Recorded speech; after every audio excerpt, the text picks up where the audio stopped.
one little hour, 60 little minutes, 360, how many, 3,600, I don't know how many seconds. We make the most of it. They say, or the Lamas say that when you've really got a beginning of an understanding of impermanence, you get so perky, you don't want to waste a single second.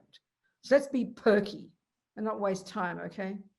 So what we're going to do is talk about, think about, analyze, internalize Buddha's view of the universe. Basically, Buddha's got this view of the universe. So let's just think we're going to hear for this 1 hour. Our motivation is what? Is to take some tools from it so we can develop our amazing potential so that we can be a benefit to others. Okay, that'll do. So today, interestingly today, I've been doing a course on the Buddha Tara and on Tantra with the San Francisco Center, Sechen Ling. And so, I talked about, how Lama Yeshe, and I always mention, how Lama Yeshe from the very beginning when he met us Westerners, it was mainly Westerners in the beginning, now it's everywhere from all over the world, but I mean modern people. He's had this incredible capacity to know how we think and feel. And that's the brilliance of these amazing holy beings. I mean, this is the Buddhist view. When you really know your own mind so precisely, so intimately, so deeply, in a way that we don't even consider even possible in our modern psychology, then you have this ability to see people exactly as they are. You see their mind, So he had this, he somehow felt that because we genius modern people, so technically brilliant minds, very intelligent, with living in this world of attachment. I mean, if you compare, I would always talk this way, when you compare the Tibet that he was brought up with, it was literally medieval. I mean, you talk about beautiful sense objects. The only places that were delicious were the monasteries, all full of color and brightness and pictures. He said lay life was totally boring and ugly, gray and boring, and nobody had delicious objects.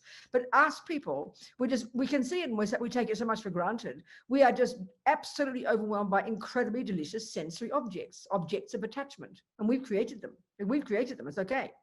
So when you understand Tantra, Lama will teach us Tantra from the very beginning. Of course, it's the most sophisticated level of Buddhist teaching, the most advanced.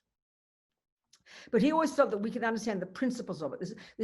Because it's an approach of kind of, activating your good qualities, delighting in your good qualities, identifying, it's a simple way of talking about it, identifying with your good qualities. So all these meditations, when you take these different Buddhas, and in Tantra, they're in the Bodhisattva aspect, they're not in the monk aspect, they're in the Bodhisattva aspect, and there's so many of them. And it's just psychology. I mean, it's not the psychology we think, but there are these, you call them archetypes, actually, these amazing different male and female and wrathful and peaceful, sort of visual manifestations of different qualities that we can all cultivate. So, for example, we did the practice on Tara. Tara's this gorgeous, naked green lady. I mean, she's not completely naked, but she's totally gorgeous. All the pictures are totally beautiful. They should energize us. And so the whole approach of these meditations, as they say in Tantra, when you meditate on Tara, you visualize this Buddha, and then at some point you visualize bringing this energy into you, and then you visualize that you become that. So they talk about how it's bringing the end result into the present. So you imagine the future result. So, I mean, that's positive psychology. I mean, I remember one time seeing Serena Williams in Melbourne on the Australian Open, and she was in her break, something like this, in her break between the changing ends, and the cameras came in real close and stuck their nose in her business. And she had her little book and she was reading these affirmations. What is an affirmation? You visualize yourself winning Wimbledon. You visualize yourself winning the Australian Open. Guess what? That's what you're doing when you visualize yourself as Tara. So these practices, so the very first level of practice is you've got to control your body and speech. You've got to control the servants of your crazy delusions. You've got to control your body and your speech. Back off, don't harm others, zip your lip, keep your hands to yourself, be cautious. Why? Because you don't want future suffering. So then you've harnessed your body and your speech to some degree, and then it gets to the next level in the Lam Rim, and that's like high school, I like to call it. And now you start to get into your mind, you become your own therapist. That's when the nitty gritty of really being a Buddhist, you really learn, you're using Buddhist psychological model, you begin to look into your mind and you begin to unpack and unravel and use this brilliant skill slowly to distinguish between the rubbish in your head, all the crazy roommates and your good roommates. And you start lessening the crazies and growing the goodness. So then you get to the Bodhisattva path and you start adding compassion to the mix. And then you get to the Tantric path where you completely got renunciation, you got bodhicitta, you got emptiness, and now you can really energize and consciously activate, identify with your good qualities. So it's very powerful psychology, and every one of us can practice that. So we can see in our mind, the roommates that run the show, even when we're nice people, anxiety and worry and guilt and low self-esteem and I'm not good enough and maybe I'm too fat and maybe I'm too thin or maybe this or worry about that or worry about this. I mean, I've never met yet a person who says, I can't stop thinking good thoughts. Nobody says that. We've got to kind of bring them up, So by the time you get to controlling your body, speech, and mind, and then you get to compassion, you're really already an amazing person. You're actively, naturally virtuous, naturally kind, naturally loving. But when you come to the tantric ones, you increase that energy and you identify. And then when you take an empowerment, you vow to see yourself as the Buddha, to see others as the Buddha, to see all sounds as mantra, to see all the universe as a pure land. I mean, it's a wonderful way of lifting your view. So it's sort of like, it's a more profound way of seeing the glass half full, not half empty. And it's very powerful psychologically, because what you think is what you become. So it's sort of obvious if you always think you're miserable and think you're hopeless. We don't think that thinking is what makes us miserable and hopeless. We think I am miserable and hopeless and I'm seeing the truth. And someone says, no, Robina, you're not that miserable. You're not that hopeless. Yes, I am, we will say, believing in it, because we get stuck in our views. So let's use that same determination to start to identify with our good qualities. But we have to see them first and then know from the Buddhist perspective that we can grow them infinitely. We can grow them infinitely, This is such powerful practice. And just even guiding these meditations. I mean, we did a quick one yesterday. Oh, no, today we didn't do one properly. And so Lynn asked me, and I did like a 3-minute one. Even still, it's so uplifting, even 3 minutes, just to think, you're visualizing the light coming, purifying all your rubbish. You visualize Tara coming into you. You imagine you completely become the Buddha, you're oneness with the Buddha, you're completely blissed. It's really powerful psychology. And the way to take this view in daily life is to start identifying with your good qualities. And then you present that to other people. So this brings in the Mahayana component as well. I always quote, I remember reading, before I was a Buddhist, I heard about Grace Kelly, and she said, of course I have to look beautiful. People have to look at me. I mean, that is quite profound, because that is what that is the bodhisattva attitude. When you start to control your body, speech, and mind, you get to the bodhisattva path and you start to want to develop compassion. You start to develop this view that your body and your speech, which is what other people see, but which is what we identify with. This is a big lump of me plodding down the street, all miserable and pathetic. No, you are conscious that as soon as you go to meet other people, walk down the street, go to the shops, go to work, be with your family, you want to make them happy. So even just the way we appear, just the way we can look, wearing nice things, looking beautiful. It sounds kind of silly because we think, oh, that's vanity, Yeah, it can be vanity. It can completely be attachment. But this is a powerful way to just want to benefit others, just to appear nice. I remember when I was years ago, well, obviously years ago, when it was Lama Yeshe, when he was around in the early 80s, very early 80s, I was in London and I was his attendant for 10 days. It was the most intense experience anyway, because, the Lama, he's my teacher. So their job is to show you your mind. We grabbed the opportunity while I was his attendant for 10 days and he surely showed me my mind, I promise. As we say in Australia, I didn't know whether I was Arthur or Martha. These days, we don't know whether Arthur or Martha, do we either? We're never sure now. We're complicated. So anyway, Lama was incredible, and he told me off. He said, I remember I was taking him, he was very direct. And I was taking him from his room in the elevator in the hotel to his room. And this lady walked past and he said, oh, she smells nice. Not like you smell like a toilet. And then he kind of laughed and said, I'm joking, dear. And Lama always said that. But the fact is I did, because I didn't take care of my body. I was so involved in my own misery and whatever it was. I had no awareness how I was presenting myself to other people. I had no sense that I smelled, I mean, it is really such a powerful piece of advice. It's okay if I'm in my own room. I don't mind if I smell. But if I'm living around other human beings, then it's not because, you're not going to criticize them if they tell you smell, but you want to make people happy, not miserable.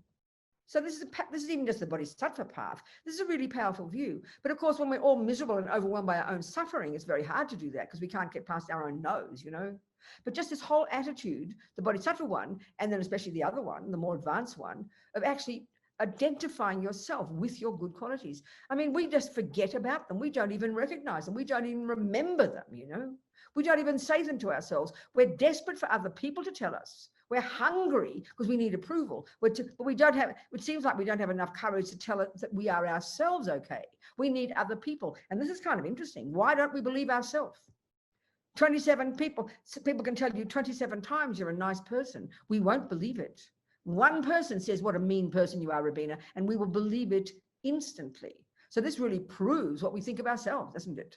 It shows we have low self-esteem. It shows, we don't think we're good enough or big enough or right enough or intelligent enough because we are desperate, for this approval from others. So what that attachment is, and this is the worst, this is the deepest attachment in all of us, it's so primordial.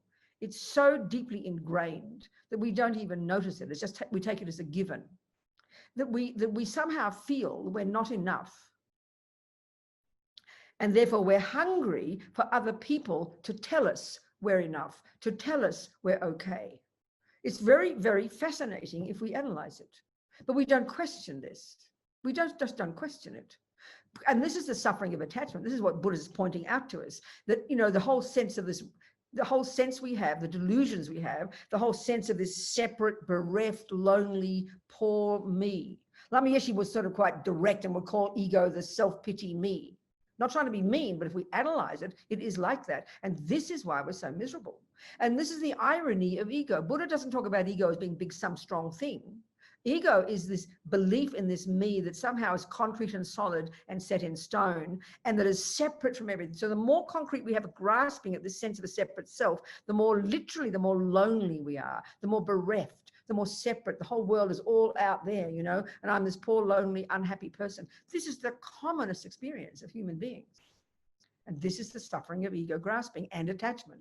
So as we begin to heal that, you see, we think the solution to that is to find people who will love us and find things that are delicious and make us feel like we're becoming a real person. But that's just a following attachment. And we just become more miserable, more depressed, more lonely, more bereft, more disappointed. This is why the Buddha's view, and it's quite tricky in the beginning, because we believe when we have this low, the kind of attachment that is very common, we feel it. This is one of wanting others to approve of us, feeling that we're lonely. We don't have any person to share our life with. And we've got to analyze that. That's the symptom, that there's a hole in here. And especially when we feel that somehow we look back into our past and we think, well, my mother didn't love me enough, or my mother gave me away. So we always have this feeling, what do we call it in the West? Abandonment issues, That's the suffering of this attachment. So the very first level of practice is to really learn to realize that I am already, the direct antidote to attachment, Lama Yeshe says, to being not content with who I am.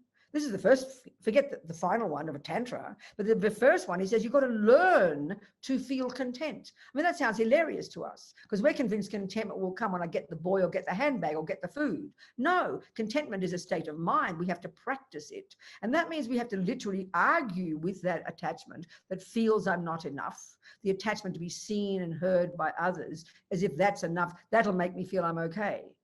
We have to decide that I am okay already. This is a bit catch-22 for us, because we feel when I'm more beautiful, I'll be okay. And when I have a boyfriend who'll tell me I'm lovely, then I'll be okay. Or when I get thinner, I'll be okay. Or when I get my degree, I'll be okay. We always have this thing, this contingent thing, No, we've got to be okay now. This is another approach. One approach is identify with your good qualities. But this first one is we've got to start to realize that we are okay as we are. This is very bizarre to us, because we're utterly convinced we're hopeless and no good and not good enough. This is the deepest suffering of this deepest attachment, this sense of dissatisfaction. And Lama Zopa says it's the deepest suffering in the modern world, and it's the consequence from past lives, of course, for the Buddha, of having this constantly following attachment. Because when we start to understand what Buddha means by attachment, it is this hunger in us that believes I'm not enough. So that's why you're hungry. Why do you feel hunger? Why do you have emotional hunger? Because you don't think you're enough. It's pretty obvious. So then, of course, we think when I get the cake, then it'll fill up the hole. But we know you'll get the cake, and then before you know it, you feel stuffed, and now you're miserable again. So you've got to have another piece of cake. So we know it's catch-22. You can never find the happiness from the object, and we can prove that. We can prove what Buddha is saying. But it's so ingrained in us to believe it. So one of the other approaches is, as Lama Zopa says, stop believing what this is what Buddha's telling us. Stop believing in these ridiculous views. We have the thought, I'm not enough. And this is the tragedy. We believe with absolute certainty that it is true. This is what's so fascinating. So then we're hungry for people to approve of us. But then if we're really miserable, even when they do approve of us, we still don't believe it. When you're really depressed, when you're really self-loathing, we don't believe that Even when people say you've got really good qualities, I like this about you, you've got that quality, you've got this quality, we just don't believe it. That's the tragedy of this low self-esteem, as we call it. This is a symptom, it's a symptom of dissatisfaction. So to learn, one of the first practices is many practices, but one is to try and actually have the courage to say to yourself, well, maybe it's not true. Maybe I'm not as bad as I think, but it's almost impossible to think that in the beginning because it's so instinctive to believe it. So one of the approaches to that at the earlier stages of practice is you start to question it. And then you start to think, I am okay as I am. It's really, we don't believe it, but we have to start somewhere, Got to use logic to argue with ego's absurd misconceptions. But then the bodhisattva one is, and you can only do that if you start to get some self-respect. You can't walk around thinking you're existing for others if you've got no self-respect. It's kind of not possible. And the only way you would do that is be mummy's little helper, and then you end up becoming used like a doormat because you've got this hunger to be seen as a nice girl by others. So you walk around behaving nicely, thinking people will like you. It's just another tricky way to get it for attachment to think it gets what it wants. But it doesn't work. So we've got to really know where we're at, But if we can have the courage when we do the Tara practice or the Chenrezig practice or whatever it is, or even especially Tara, because the essence of Tara is like power, success, confidence, self-respect, courage, fearlessness, ability to cut through the obstacles. We need that one badly, So we can kind of buy into the view that that's what this green lady represents. Of course, it's pretty foreign to us initially, but that's what she represents. She's this archetype, this idealized version of those particular qualities. And then you just do the practice and you imagine this. You imagine you are becoming this. It's very uplifting. It's very uplifting. Even just sometimes at guided meditations and these, make us so happy, Because the first stages of practice are all about putting in, getting your hands in like I like to think of it, you start to taste your own vomit. It's really horrible. It's horrible. Dealing with your mind, really being your own therapist is not comfortable work. But we've got to be very honest with ourselves, but we've got to have courage to do that, because if we start seeing it only that and not seeing the good qualities, we'll get ourselves very depressed. So we've got to be able to always know the good qualities are there. And that's why hearing Buddha's view about the mind, what the mind is and its true nature, is pretty kind of optimistic, I mean, when we talk about the potential of our mind, we can say that with the brain. We can certainly see we've got potential. But the Buddhist one is so delicious when you talk about it, because Buddha's telling us his observation of mind and its nature, because he's talking about not being physical, he's talking about the very cognitive process itself, is finally pure in its nature. So what does that mean? It doesn't mean it was pure once, then we lost the plot and got dirty. No. The purity that Buddha's talking about, and this is the fundamental point that Buddhism is making, that the delusions in our mind, which are the ones I'm saying that we're identified with, that we think are all the crazy roommates, that we believe this is who I am, they dominate our lives, they run the conversation in our head. Buddha's finding, his own direct experiential finding, is that this stuff is not at the core of our being and can be removed. So even if you're full of misery right now and full of anger and depression, just to hear that this stuff is not set in stone, just to hear that Buddha has found, this amazing psychologist, that's what he is, has found that this stuff can be removed, that's already very optimistic. It's a bit like if you've got like a son, a pain, and the pain is unbearable, and if you think the pain will never go away, no wonder you get depressed. But if you know the pain will go eventually, you can become courageous. Wow, you can look forward to it, So the same with our minds. And that's Buddha's incredible thing. The mind in its nature is virtuous and blissful and clear. All of those qualities, they are at the core of our being, not the other rubbish. They're adventitious, that's what they say, That's a very unique view that Buddha has, It's quite extraordinary and can be very uplifting.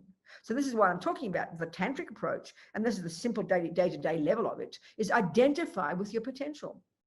This is what I'm saying, is incredible positive thinking.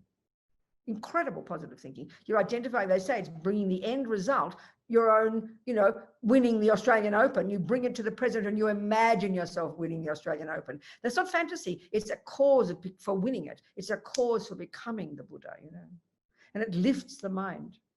It brings self-respect, and we get courage and optimism. It's very powerful psychology, no matter how bad things are.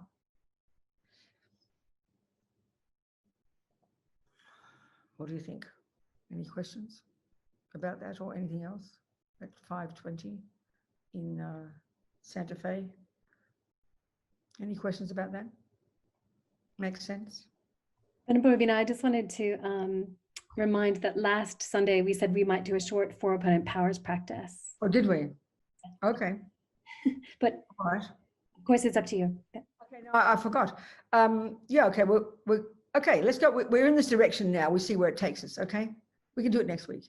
So we'll see what happens. We might end up doing that, but we're taking it in this direction now. So do there happen to be any questions? Are there any questions? I'm happy to keep chatting, just in case there might be a question about what I've just said. No? Okay. Okay. I think I'd rather do a Tara meditation, seeing as we're discussing Tara. Whatever you like, Venerable Robina, that'd be great. I have one question in the chat now. Good, go on. Who is it? Todd is asking, how can one deal with chronic pain? Oh, Todd, that's a tough one. I can't imagine how people deal with chronic pain. All I can do, where's Todd? Is he here? Can I see him? Where's Todd? Maybe he's on page 2. His screen is, he's not up, he's not there. Okay. Okay, Todd. This is a tough one. There's so many ways I can answer this. I mean, it is the hardest thing in the universe, because all I can do is I can do a bit of analysis, which is the Buddha's analysis on what it is and why it is so hard. I can't give any magic solution, but I can just talk about what it is and why it's so difficult for us, and give the Buddha's analysis of it, which might indicate some approaches to it, you know. So the thing is, we understand. So here we've got this body, okay? This body of the 5 senses. And our mind is conjoined with this body. As you know, the Buddha's view is the mind is one thing and the body is another. They're not the same, but they're inextricably and intimately connected at different levels. So it's really evident, isn't it? So second point, if we take the view about the mind, Buddha's view, as we've just been talking, we've got this thing called attachment. So it's a very kind of cute word, and we don't have really anything like the way the Buddha describes it in our culture. The Buddha's view is it goes to incredibly subtle degrees, incredibly subtle. And it's the main, this is odd, the main cause of suffering in day-to-day life. This is totally not our analysis, you know. So what's the analysis in relation to pain? Well, we've got attachment. Attachment is the main voice of the root delusion, which is the assumption of the separate me in the first place, which is why we're even born as these human beings, or whatever we're born as. And that's the root delusion, which is rooted in fear, and it then gives rise to this constant hunger to get what that fantasy I wants. And then when the attachment doesn't get what it wants, which is 1,000 times a day, that's called aversion. So when we understand even a little bit attachment and aversion, these two run our lives. This is not our analysis in our culture. They run our lives, and they're underpinning everything we do, including the good things we do. So we've also got the good qualities, love and compassion and kindness and patience and generosity and forgiveness. They're our saving grace. They're our human qualities. The others we share with the animals and all the other suffering sentient beings. So attachment is this junkie, basically. And what is a junkie for? The most broad way of describing it, the one that covers everything, is it's a junkie for good feelings. All it wants is good feelings. It can't handle anything that is not a good feeling, because we are overwhelmed by this. And that's even just talking the sensory feelings, the feelings of pleasant feelings through the body, pleasant taste, pleasant smell, especially the tactile. Isn't it? Because that's where pain comes in. So this is the point. So whether the millisecond attachment doesn't get what it wants, which is a pleasant feeling, the minute it gets, the mean person says a word, the weather's too cold, the headache comes, the unkind person, the boss firing you. You look at the world, look at all the events that happen. What they do is trigger unpleasant feelings. So aversion arises. So when we get pleasant feelings, when the nice word happens, when the nice food comes, when the pleasant person comes, that there's a pleasant feeling is triggered, and then attachment takes over and holds onto it and wants to keep it and wants to get more of it. And the second the unpleasant thing, the unkind thing happens out there, and that includes pain, then aversion arises. And this is very shocking analysis, but the major reason we suffer is because of aversion.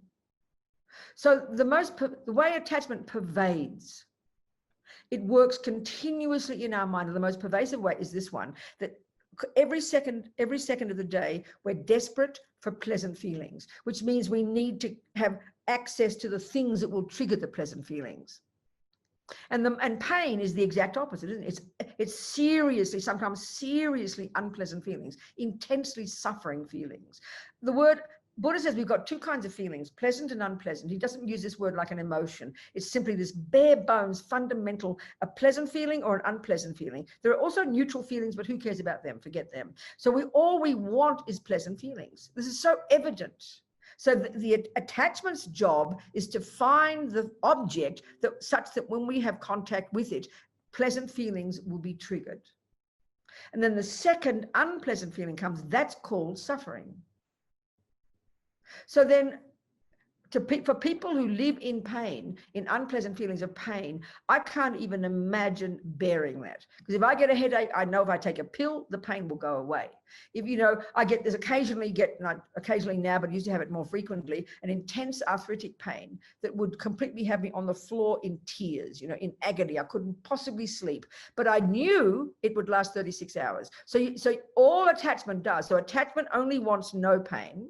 The millisecond pain comes, attachment shifts its focus to anticipate, to be free of the pain and do everything it can, like find a drug, do this. So that's there's two, we're running between attachment and aversion 1,000 times a day. So when the pain comes, the unpleasant feeling, aversion arises. And these are two separate things. So I've even heard now in modern psychology, in medicine, and people are finding all these very skillful methods for seeing pain differently, for learning to interpret pain differently. Now, that is the essence of practice in Buddhism. That's the point. So what happens is we conflate unpleasant feeling and attachment. So we conflate unpleasant feeling like pain and anger or aversion, but they're separate parts of our mind. And when we can realize that, it's a revelation. That's why my friends in prison who are living in these garbage dumps, treated like animals, can learn to be happy because they've reinterpreted prison. So it's exactly the same here. It's very direct and very personal when it's pain because it's your own body. But we just have this assumption that when there's pain, well, of course I'm upset. Of course I have aversion. Of course I want it to go away. Of course, and some people get even angry. I'm not criticizing any of us. This is normal human behavior. So when we do this analysis and we realize that this is, again, quite shocking for us to hear this, that the reason we suffer is not so much from the pain, it's from the attitude towards it, the utter aversion, the distress and the aversion and the resistance of it. This has not been critical. And it's not, I can't even imagine having pain that won't go away. I can imagine how you could kill yourself because it could be unbearable. But if we even try to make this distinction, in other words, the whole approach in the more advanced practices in the Bodhisattva path, where they talk about learning to transform problems into happiness, which means cultivating an attitude that when a problem comes, you attempt to see it as a good thing, not because you want to be a masochist, but because every time you have pain and suffering, you're purifying negative karma. And what you want to do is smash your negative karma and smash ego and attachment and aversion because you want to be a benefit to others. And this is a pretty profound level of practice. So you hear about the great yogis who welcome pain. It sounds kind of demented. And even a more outrageous example, this is even a more outrageous example. I always remember one Lama, Courtin Rinpoche, I'll never forget when he said it.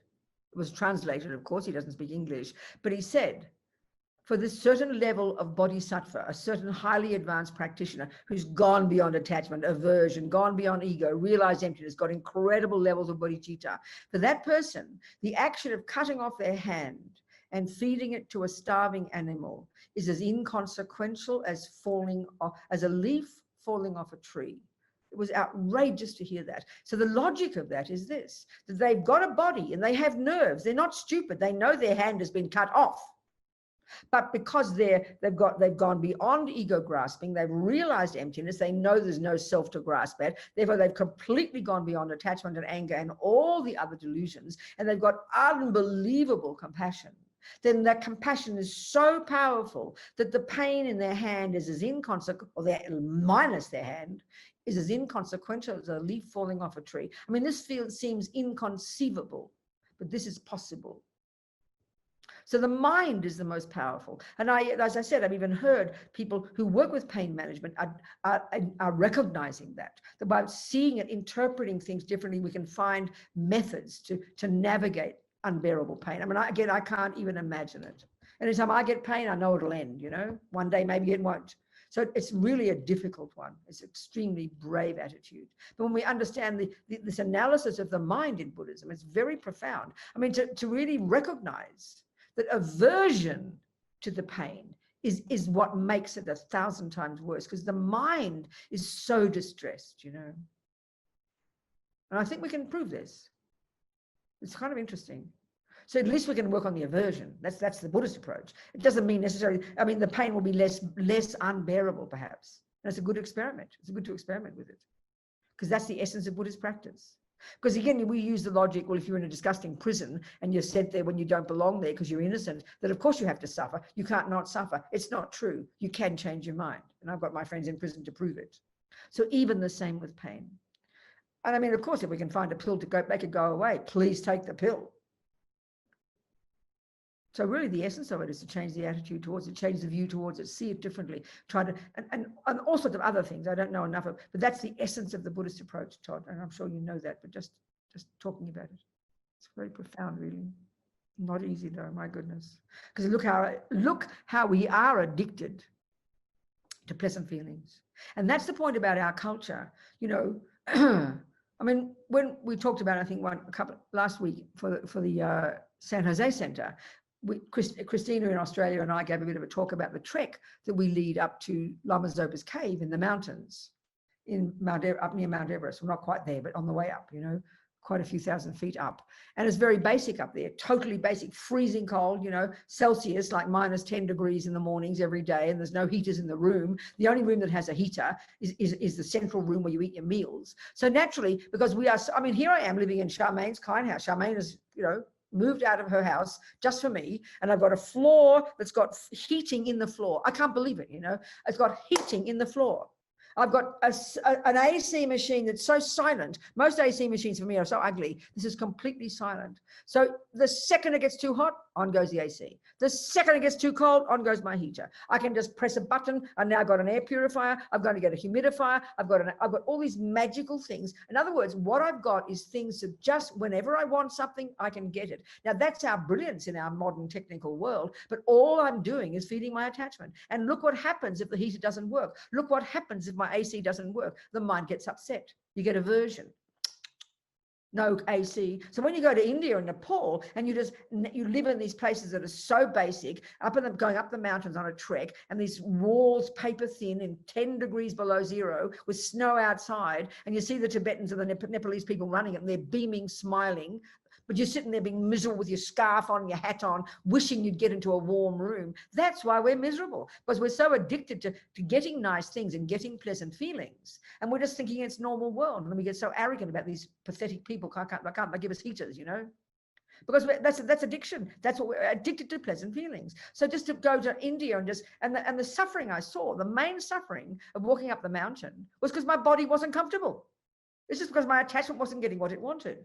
So when you're used to that, I mean, when I was a kid living in Melbourne, we didn't have heating, we didn't have AC. So in winter it was freezing. You just lived with it. You shivered. But if we don't have heating now, we have a mental breakdown and call the ambulance. Because that's our attachment. We're desperate to get what attachment wants. And that's the irony of our world. We can so easily get what attachment wants, and we just take it for granted. And we don't ever work on our minds, you know. So the simplest way of not putting, we put up with something. Putting up with something is just passive aggression. It's greeting it, recognizing up there, it's cold. Be happy. Cold is one thing, unpleasant feelings, and then attachment is another. But we assume, of course I'm miserable, it's cold. Of course I'm miserable, it's too hot. Of course I'm miserable, I've got a headache. No, not of course. Attachment and aversion can be changed. So then your whole view changes. That's the Buddhist approach to the mind, you know. It's very powerful. And why not try it? I mean, why not try it? As Buddha says, if you can change something, please change it. But what if you can't? You know, what if you can't? What if I can't get the heaters in the room up there when it's 10 below freezing? you learn to accept it and have a happy mind. Actually, and the happy mind one is the most powerful one. And as you begin to work on your mind, you start to become conscious of your mind, and you start to realize you can change your mind. Then normally we wear our hearts on our sleeves, don't we? When you're miserable, everybody can see it. You're naked to everybody. You know, how are you, Robina? And you'll burst into tears and tell your whole life story about your misery. But when you start to work on your mind and you start to become your own therapist, and it becomes more internal, then you start to think that you exist there for others. Maybe others might be, you know, and a person hasn't seen you for 10 years, and you might have your husband might have left you the day before, and you might be shattered. But if you're working on your mind, and the person comes and says, hello, Robina, haven't seen you for 10 years, you don't vomit out all your feelings about your husband just leaving you. No, you say, I'm very well, Mary. How are you, darling? They would never know you have a problem. That's when you start to become conscious of your own mind and start growing up and working on our mind, you know, not wearing our hearts on our sleeves. We start to become control, you know, of our mind and body and speech, you know. It's pretty powerful. Any more questions then? I have another question in the chat box, Venerable Robina. Good. What is it? I'm not quite sure how to say her name. It's from Mazja. She says, Masha, there she is. She's in Holland.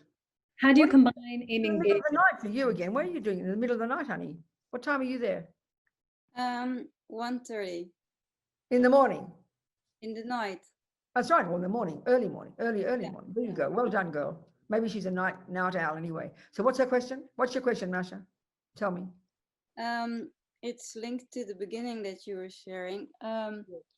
How do you combine aiming big with being humble? Oh, no contradiction. That's a really good question, darling. Our problem this is where we have a big problem. We think, you know, this is where bodhicitta comes in. If you have bodhicitta, if you begin even to want to be a benefit to others, the only reason to think big, the only reason to want to become the most rich person in the world, or the best actress in the world, or the most beautiful person in the world, if it's just only for your own benefit, that's the nightmare. That brings arrogance and demented mind, and you go crazy. But if you can do it with the right motivation, which means you know you exist on this planet to help others, so then you want to be as rich as possible, so you can help so many people. You want to be famous. Richard Gere, when you know he's a Buddhist, and he asked His Holiness, should I give up being an actor? Of course not.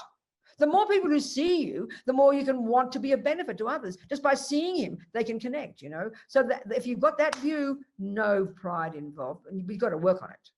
It's only if it's just for your own sake, that's when it becomes a nightmare. And I see that with many people who become famous, like actors especially. There's this terrible conflict inside them that and people often say that because people adore them and think they're so famous and wonderful, and they constantly feel this terrible sense of stress that one day they're going to be found out and people will realize they're nobody and nothing really, because that's how we all feel when you've got low self-esteem. So if you've got low self-esteem and don't have confidence in who you are, and you become this famous movie star, you'll go mad, and people do.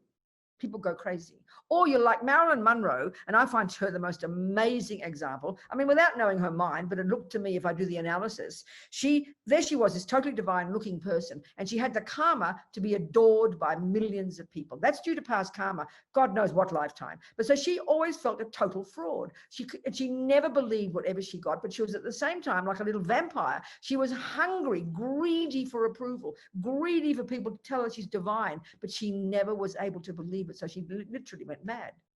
So that's, you know, it's just, so if you don't work on your mind and start to understand what a delusion is, and understand what arrogance is, and understand and see the difference between arrogance and humility, then you go crazy. And that's the necessary part of the work. So that's when you see, that's why I love the example of the Dalai Lama. He's totally charismatic. He's powerful. He's just powerful, but it looks, so when you think of a powerful person who's charismatic, you assume they're arrogant, but not at all. He's the most humble person you could find. He says, whoever I'm with, they're my best friend.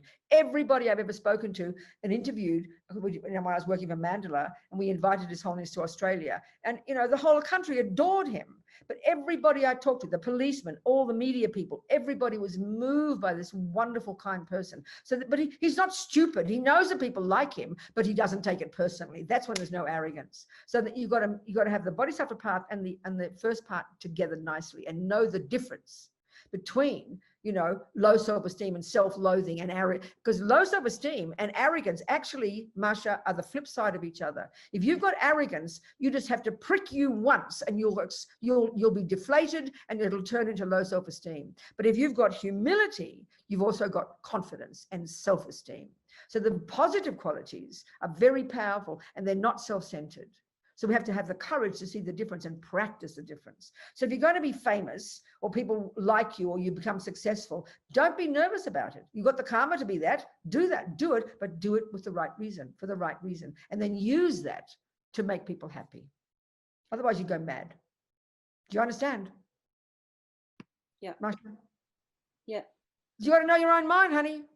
All comes down to knowing your own mind, and it all comes down to understanding Buddha's view and the distinction between the delusions and the virtues. This is not how we talk in our culture, but this is huge in the Buddha's view of the mind. When we're going to learn to distinguish the difference, because all the delusions are I-based and self-centered and neurotic and miserable. They're all shrunk. They all exaggerate something. So low self-esteem exaggerates your bad qualities, and arrogance exaggerates your good qualities. Both the same. They're both the same problem, you know? I always think of, like, if you had two people together in like a group of people and they're both good at the same thing. Well, the person who's got arrogance would be all very sensitive and very nervous about meeting anybody who might be better than they are, and they'd be offended very easily. But the person who's got self-confidence would have incredible humility and would be delighted to meet a person who's better than they are, and they'd be rejoicing in it. It's a very different quality. That's the Dalai Lama. He's powerful, charismatic, powerful, but humble. But he knows he's a scholar. But he doesn't take it personally. He's a scholar. He's clear about what he knows, but it's not, I'm so special. That's ego. As soon as it's I, then you're done. And that's where we have to see the difference. And that's the unique characteristic of Buddhist psychology. And we have to learn to see the difference in ourselves. All the delusions are completely I-based and self-centered. All the virtues are not I-based, not fear-based, and are reasonable, and they're others, and they're other-based. So we have to see the difference. So then if you want to get rich and famous, do it, honey, based on bodhicitta, and benefit as many people as possible. Do you understand? Good. Someone else. Venerable Robina. Yes. Hi. Hello. Hello, darling. How are you feeling? I'm feeling very well, thank you. All my attachment's getting what it wants. I have a question about the state of mind of I would call them Buddhas, the Buddhist monks that are Vietnamese that self-immolate. Oh, we heard about that during the war. It was years ago, wasn't it? That's a very interesting point. Thank you very much. Well, I can only say this. It seems to me my observation is this. You saw these photos of these two monks. See, I think they must, because when they start to get burned, they didn't move, did they? They were silent. They were quiet, weren't they? That's because they have to have had single-pointed concentration. They have to have achieved samadhi, which means they went straight into samadhi, which means they go beyond their body, they go beyond their senses, they go beyond the conceptuality, and then they would not have felt anything. They'd have to have been at a subtle level of mind, because you hear about many of these poor Tibetans in Tibet who were self-immolating. They had a very pure motivation, but they didn't have concentration. So then they started running down the street screaming in agony, burning to death. That would be a terrible way to die. So the only ones who could, they must have had single-pointed concentration, which means they wouldn't have felt the pain. Do you understand my point? And let's hope they had a positive motivation for doing it. Let's hope it wasn't ego, you know? I don't know that. Does that answer your question, Ming? It's a good point, yeah. I mean, the bodhisattva who's able to give his hand to a starving animal is totally awake and totally conscious. That's because their mind is so powerful. You understand? Full of such compassion, with no ego, no attachment, nothing like that. So then it will be nothing, because their compassion is so enormous. That's a different discussion again. Do you understand? Yes, it's a good point. Yeah. Thank you. Who else, darling? Is anything else there? Charmaine? No? People? Something? So what's the summary of what we've talked about today? The power of the mind, really. The Buddhist view of the mind, which is that it's in its nature pure and clear, which means the delusions are not at the core of our being, which means we can change them. And why would we want to? Because they cause us to be miserable. They cause us suffering. They cause us terrible suffering. That's the fundamental point underneath all of this. Then the first level of practice, try and control the servants of your mind. Don't jump on every girl that you feel like or every boy. Don't eat every piece of cake that you see. Begin to get some semblance of awareness, become conscious of our behavior and harness our behavior. That's the very first level of practice. And then we get to the next level. That gives us the space to now begin to become our own therapists, as Lamia says, which means we have to study the Buddhist view of the mind and understand the difference between, like Masha's point, huge point. This is massive. We don't see the difference. You know, we can't tell the difference between attachment and love, for example. We can't tell the difference between compassion and anger, for example. We can't tell the difference between humility and low self-esteem, or arrogance and self-confidence. We get them all mixed up, you know. But this is where Buddha's view is quite distinct. There's a distinction between them. They're completely different, but they come like a big soup of emotion, so we can't tell the difference. But when we start to recognize them, then it's how we can start to practice. That's what practice is. That's when you become a Buddhist. And then we talked briefly, I started off with this whole view because we talked about it earlier today in the San Francisco Center, about the whole approach of identifying with your good qualities, not always identifying with only your rubbish. They're there, of course, but by identifying with and you then activate your good qualities, you know. And then the other attitude we talked about was the bodhisattva one of becoming conscious that when we're around other people, try and have the view of being the bodhisattva, that your mind, that's your own business. That's your business. That's your mind. You watch it like a hawk every second, but your body and your speech is what you present to others. Well, do it for their sake. This is so profound, you know. Be conscious. Instead of just this big sense of big lump of me, self-conscious me plodding through life, which is how we feel. And the other thing we talked about is this profound attachment, the deepest, most primordial one, that just is based on the assumption I'm not enough. And we desperately then crave other people to affirm us. This is the deepest one of all. And I mean, that's one too, is also the source of loneliness. When we say we're lonely, we should analyze that. Lonely, what does that mean?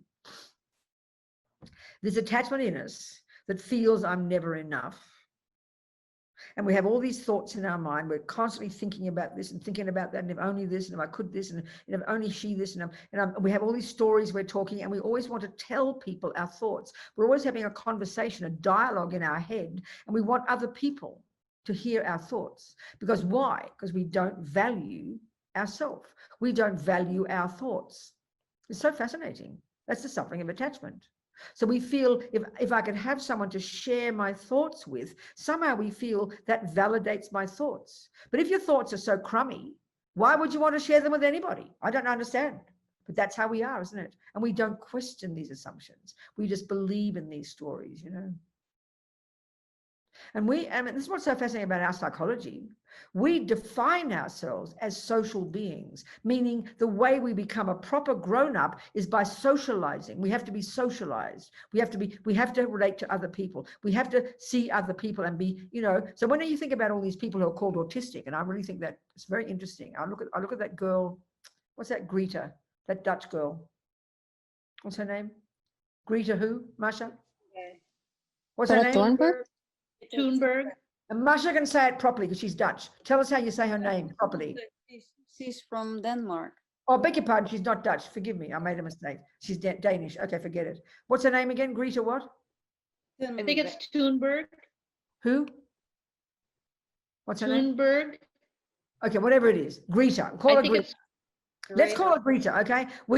I read a interview recently. She's called autistic. Well, you know what autistic is in Buddhism? She hasn't got so much attachment to reputation. She's more sane than the rest of us.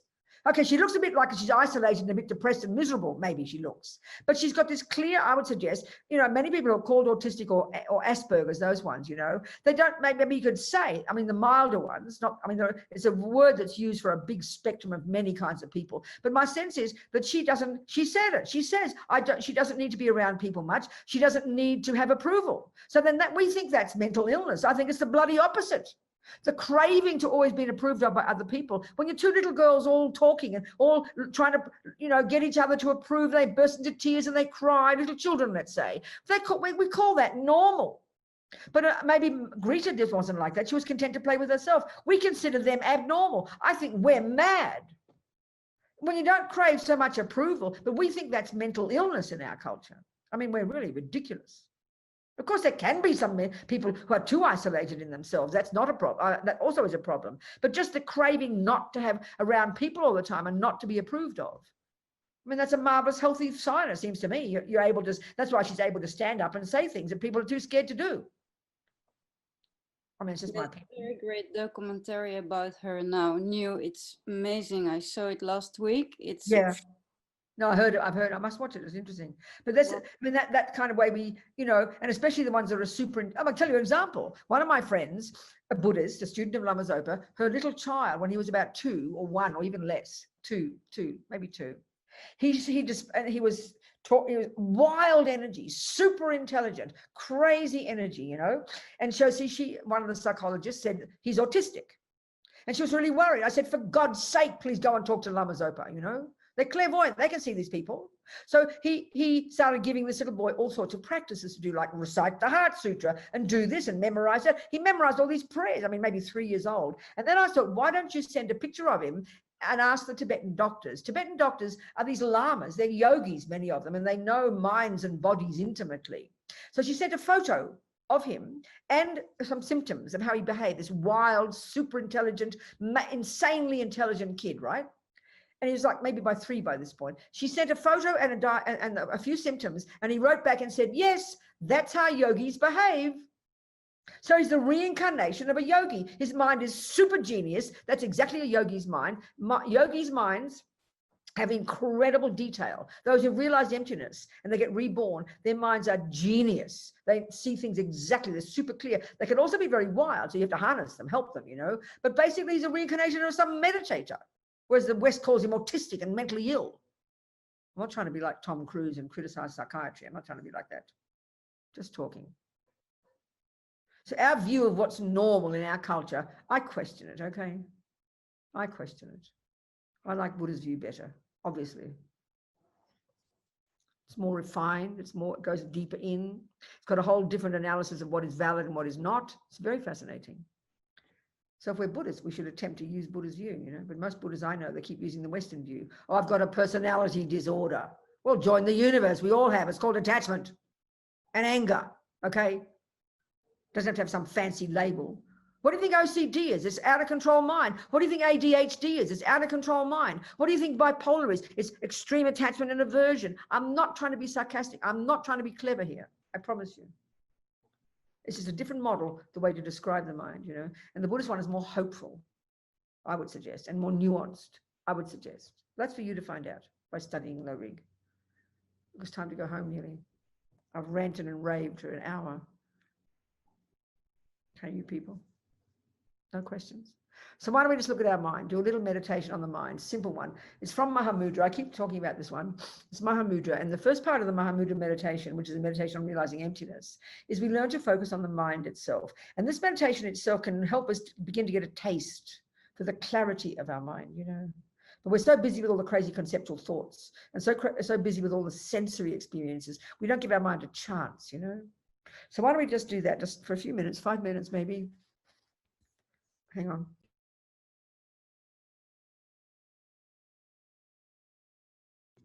So just get your body comfortable. Be very relaxed, very natural.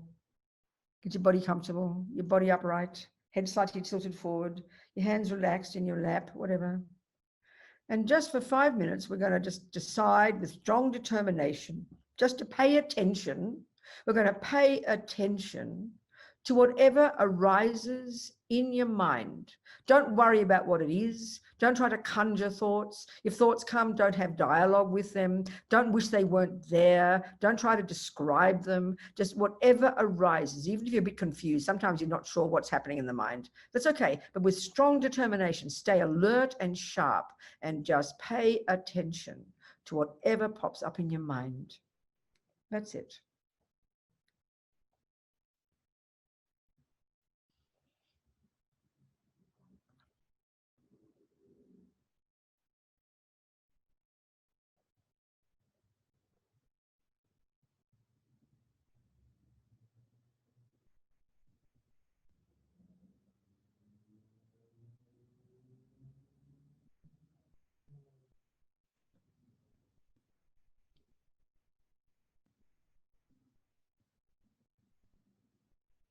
Just keep the attention sharp. Don't space out.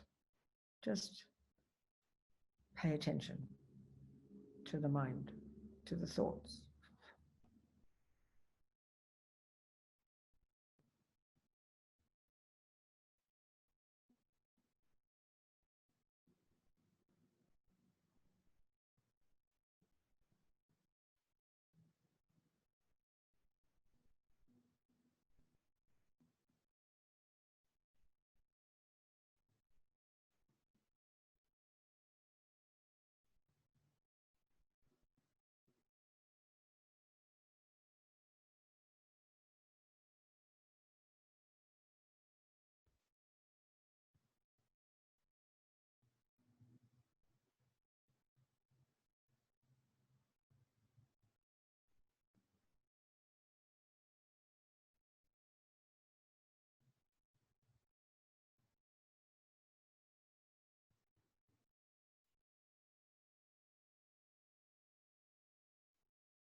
Just pay attention. Don't space out. Whatever pops up, even if you're confused by it, doesn't matter. Just pay attention. Keep the mind sharp. Just watch the thoughts come and go.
So relax, that's enough. 3 or 4 minutes. 3 or 4 minutes is good. So this is something we can really practice in daily life. This is something that's so powerful, I tell you. Our problem is we want the thoughts to go away. That's what we even think meditation is about. We think it's an alternative to a pill. But a crucial attitude is this. What happens normally when the thoughts are really horrible and we're having difficult times and we're going crazy, you know? We're so absorbed in the thoughts, aren't we? We can't separate ourselves from them. So this is a really powerful practice in daily life. But you don't wish your thoughts would go away. We can't bear the pain, it's true. But don't have that thought, I wish it would all go away.